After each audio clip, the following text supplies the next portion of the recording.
Aujourd'hui, nous allons continuer la série sur l'hygiène et l'entretien quotidien de nos animaux domestiques et nous allons nous intéresser tout particulièrement au pelage. Le poil est effectivement ce que l'on voit en premier chez un chien et un chat. Il représente l'interface entre l'animal et son milieu. Il protège d'ailleurs l'animal de son milieu. Le poil est en outre un reflet de l'état de santé de l'animal. Prendre soin du pelage est donc très important. Les poils poussent, meurent, bref, ils se renouvellent. Il y a en général 2 mues annuelles, une au printemps et une à l'automne. Toutefois, chez les animaux qui vivent à l'intérieur, la perte de poils peut se faire un petit peu sur toute l'année, comme vous l'avez sûrement remarqué. Cela est dû à la durée de luminosité qui est constante à l'intérieur des maisons. Chez une chienne gestante, il peut y avoir une mue supplémentaire qui n'est absolument pas problématique. Toutefois, si vous notez chez votre animal une perte de poils abondante ou une raréfaction du pelage, cela peut être le reflet d'une maladie parasitaire ou d'une maladie générale. Il est donc nécessaire de consulter son vétérinaire. La première étape pour prendre soin du pelage est le brossage du poil. Nous allons voir à présent le matériel nécessaire au brossage des chiens et des chats. On trouve dans le commerce divers ustensiles. Il y a d'abord les peignes. Différents espacements des dents peuvent être rencontrés. Le peigne sert à démêler les nœuds et à aérer le pelage. Ensuite, il y a les brosses métalliques, comme celle-ci et comme celle-ci. C'est un outil de toilettage idéal pour le brossage du sous-poil. Les chiens apprécient en général être brossés avec une brosse métallique. Pour aérer le sous-poil, il y a aussi des brosses en caoutchouc. Enfin, il y a des brosses douces, soit à poils synthétiques, soit à poils en soie naturelle. Ces brosses servent à éliminer les résidus qui restent sur le poil, les poussières, et à lustrer et à lisser les poils. Nous allons commencer par les chiens à poils ras. Ce type est le moins contraignant. Un brossage 1 à 2 fois par semaine suffit amplement. Le brossage commence à rebrousse-poil avec une brosse en caoutchouc pour éliminer les pellicules et les poils morts.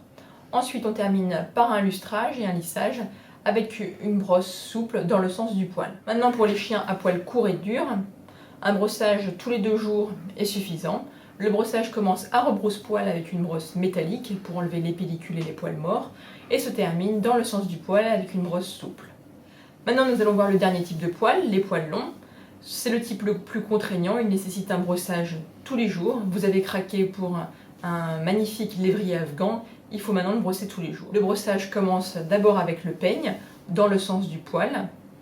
Il faut faire attention à ne pas tirer trop fort sur les nœuds car on pourrait abîmer la peau. Après le peigne, le brossage se continue avec une brosse métallique dans le sens des poils. Puis il se poursuit avec une brosse en soie naturelle pour le lissage des poils et retirer les dernières poussières. Si jamais votre chien a un sous-poil important, on peut insérer juste avant le lissage une étape à rebrousse-poil avec une brosse métallique. Je vais maintenant vous montrer sur Raya l'utilisation de ces ustensiles.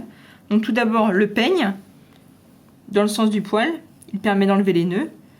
Si jamais il y a un nœud, pour éviter de tirer trop fort la peau, on peut maintenir un petit peu les poils à la base. Voilà. Donc ça marche bien.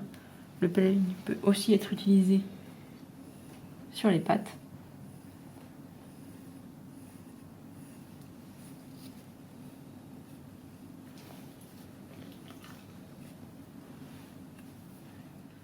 Ensuite, avec la brosse métallique, on va retirer les bourres de poils morts en brossant à rebrousse-poil d'abord sur toute la surface du corps. Ça marche bien, on peut retirer beaucoup de poils.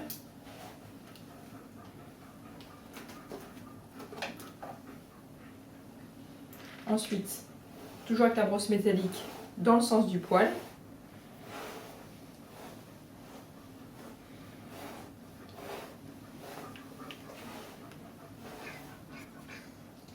Et on termine avec la brosse douce, à poil doux, pour enlever les derniers poils morts. En ce moment, nous sommes en période de mue. Raya est un chien à poil mi-long avec un fort sous-poil. Dans ce cas-là, je vous conseillerais un brossage quotidien.